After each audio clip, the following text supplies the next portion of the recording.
I just saw the dumbest thing on Facebook.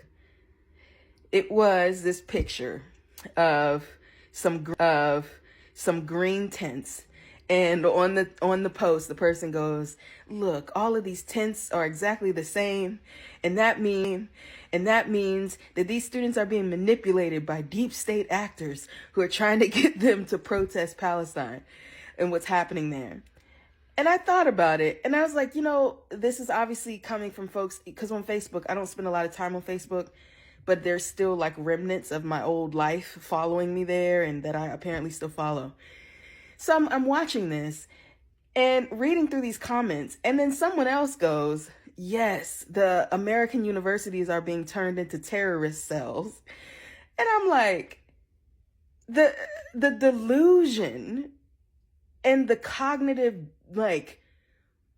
acrobatics that you have to do to stick to this theology, because it is so wild to me that 5 years ago these kids were being called snowflakes, right? So now you're calling them terrorists and saying that American schools are now producing the next round of terrorists.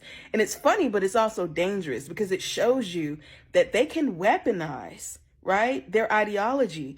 And the thing about genocide and war is that war does not start with guns. It starts with ideas, and it starts with the demonization of people that you don't agree with. These kids are out here protesting the fact that America is not the good guy. And so I'm like, listen, they're disillusioned. These students have gone to schools thinking America is this bastion of freedom. And they did think they were going to liberal universities that cared about critical thinking and free speech. A lot of them did. And they're finding out that that's not the case. And what kind of system do we live in where an institution can call the police on you for opposing genocide, but there's no authority that you can call on an institution that's... What is more interesting is the thing I've been saying is that liberals and conservatives, when you really push them, when you are operating in a binary system that sets up the other person as the enemy, and your own ideologies and your own ways of being and thinking as the right way, and everybody else is wrong, this is what you get. Now, how do these kids go from being snowflakes 5 years ago to being terrorists? Because they're protesting terrorism, right? And they're going, well, they're just like Hamas.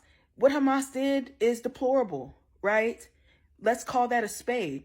But what they're realizing is that America is the terrorist, which is why America is still sending money and still sending bombs and still sending all kinds of things over to these countries and doing deplorable things. We are the only country that has ever dropped a nuclear bomb.